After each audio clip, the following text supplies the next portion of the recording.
Ben ritrovati amici nel nostro appuntamento con il Buongiorno da Udine. Andiamo subito in città perché ci sono tantissimi appuntamenti che vi aspettano, non solo in questo fine settimana, li trovate tutti anche sulla pagina Facebook Comune di Udine e anche direttamente sul sito comune.udine.it, ma le mostre e gli appuntamenti, soprattutto per grandi eventi, sono quelle che arrivano proprio in occasione anche della Giornata della Memoria, che si terrà il prossimo 27 di gennaio, ma ci sono veramente tantissime tra mostre, appuntamenti e incontri che sono partiti proprio in questi giorni e si terranno fino al 5 febbraio. Inoltre abbiamo pensato per voi un'anteprima, anche aspettando il carnevale, tra curiosità e appuntamenti. A raccontarci di più sono stati l'assessore Fabrizio Cigolotta, assessore alla cultura del Comune di Udine, e l'assessore Maurizio Franza, assessore ai grandi eventi. Andiamo a scoprire di più.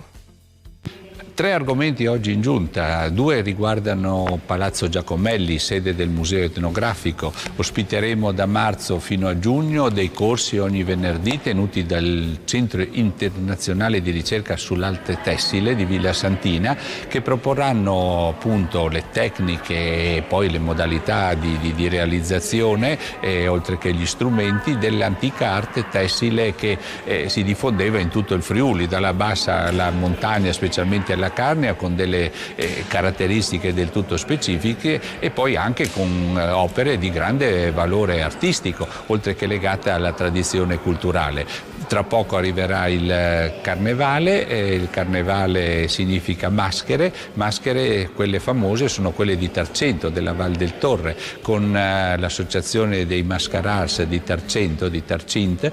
Abbiamo organizzato una mostra in Palazzo Giacomelli, appunto, che si aprirà il 5 di febbraio, si chiuderà il 3 di marzo, che presenterà, oltre che una buona parte delle 70 tradizionali maschere raccolte nella collezione Ciceri, che il Museo Etnografico custodisce, anche altre testimonianze, anche orali, attraverso dei video, sulla tradizione del carnevale friulano nel corso dell'ultimo secolo sostanzialmente.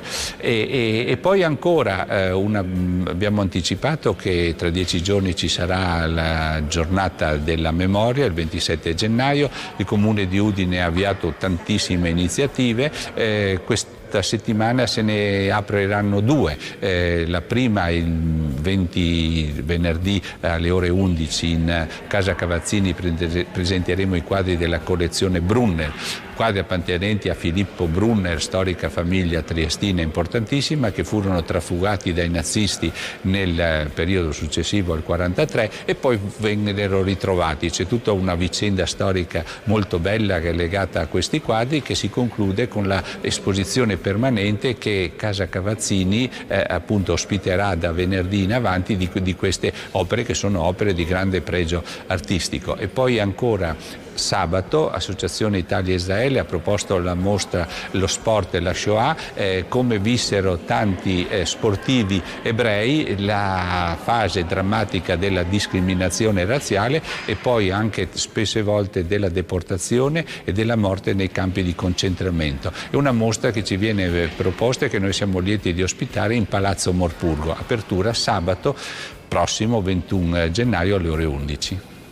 Parliamo di carnevale perché ormai siamo nel periodi più belli per i bambini e per le famiglie. Le iniziative partiranno con Giovedì Grasso, il giorno 16 febbraio, nel cuore della città di Udine, in piazza San Giacomo, ci saranno una sfilata di quelle che sono le maschere tradizionali, in particolare del PUS, delle valli del Natisone e del Truccabimbi, e poi il sabato ci sarà uno spettacolo comico, sempre in piazza Matteotti, mentre la domenica al mattino ci sarà una rappresentazione teatrale dedicata al tema del carnevale. Nel pomeriggio ci sarà il Ludobus con iniziative di animazione, di giochi, di intrattenimenti per i più piccoli, che partirà da via Mercato Vecchio e poi sfileranno anche per le vie cittadine.